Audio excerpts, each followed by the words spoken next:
Alright, what's going on everyone? Today I'm bringing you a brand new video to show you how to automate the tracking of your shiny hunts in pretty much any Pokemon game for your Twitch live streams, YouTube videos, or for your own personal collection. Let's get into it. Heyo! Welcome back. If you like what you see, check out the previous content. Don't forget, thumbs up and comment. Also, subscribe for all future videos. Enjoy!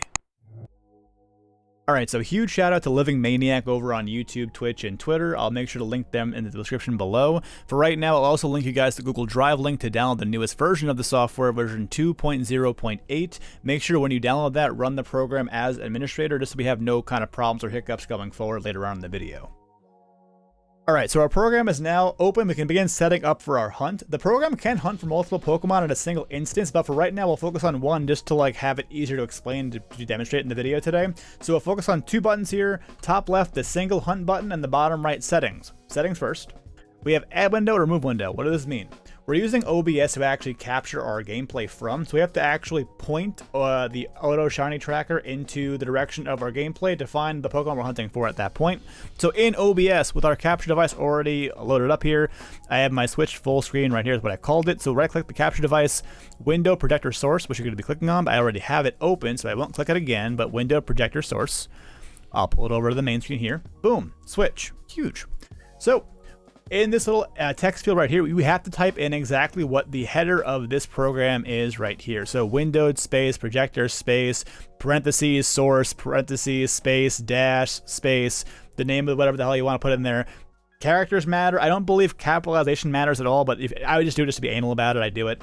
But word for word, symbol for symbol, match, whatever this up here says, minus the, I guess, the icon. Type it here, hit add, it should appear in the drop down section right here. From there on, that's the only thing you got to do settings wise. Click on home button.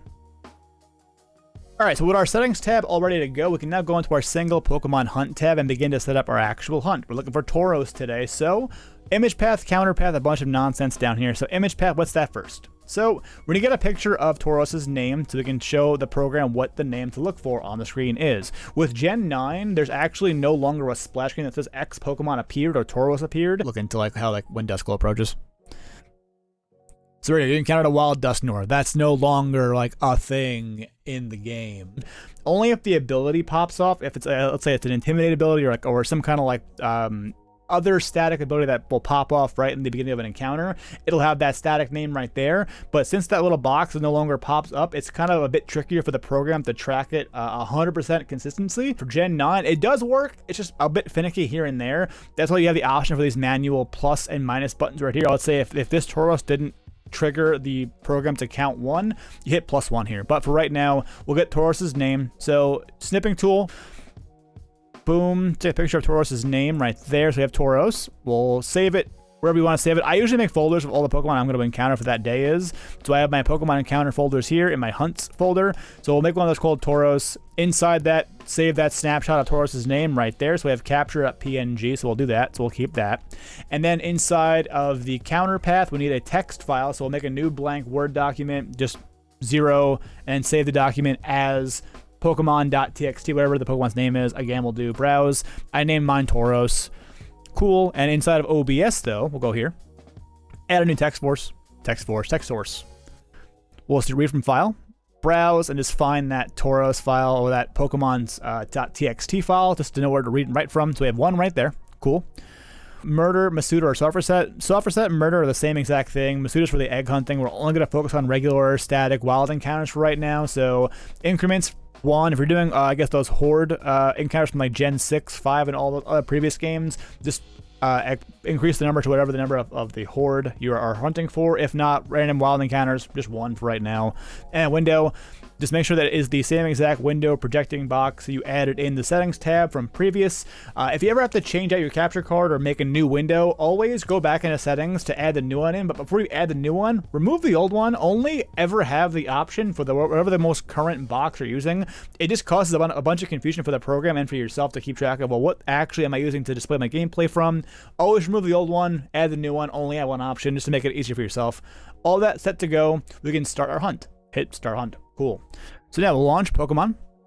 In theory, we should see when I encounter a wild Tauros, the name pops up, we should see an increment of 1 on the 0 on the top left. So let's see. Hopefully it works. No ability, so no, with the name right there. I'm not going to move the camera just yet. Maybe it'll see it, hopefully. Move the camera a bit there just to give it a bit more like you can kind of clearly see it. Hopefully it'll do it. Again, it's a bit more finicky for the Gen 9 one, so I'll run from this one. I'll encounter a different Tauros, maybe a different angle from it. I know it works. We'll right into a new one. Boom. We spawned to a second one here. There's Tauros's ability popping off right there. And then the name is right there too. Let's see if we can get a better, maybe like a clear, the transparency. The green might get a better background, make the word pop. No, we're just not, it's not. Okay. This guy right here definitely has to be the one to pop it off, right? So there's Tauros, boom. We're still at 0.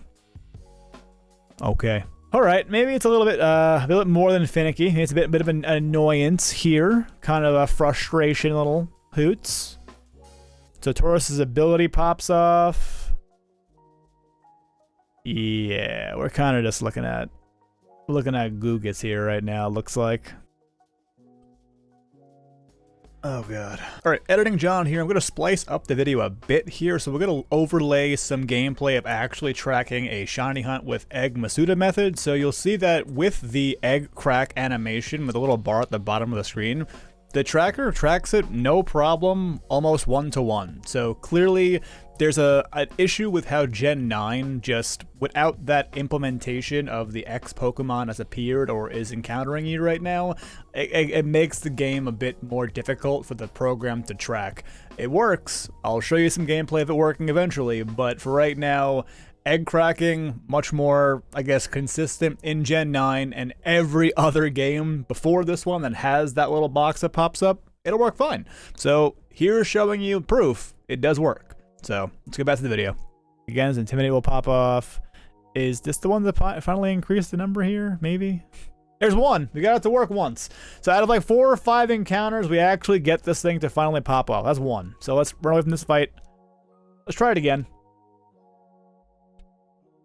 Maybe on the green, it's much more like, there's 2 right there. Perfect, there's 2. But yeah, you can see right now, it's, again, it's finicky for the newest generation of Pokemon, how like they display the names and everything, but it does work, in theory, for the new games. Plus, it works for all the previous games too, a bit easier and much more consistent. That's how I usually actually would be tracking my other previous hunts as well. So huge.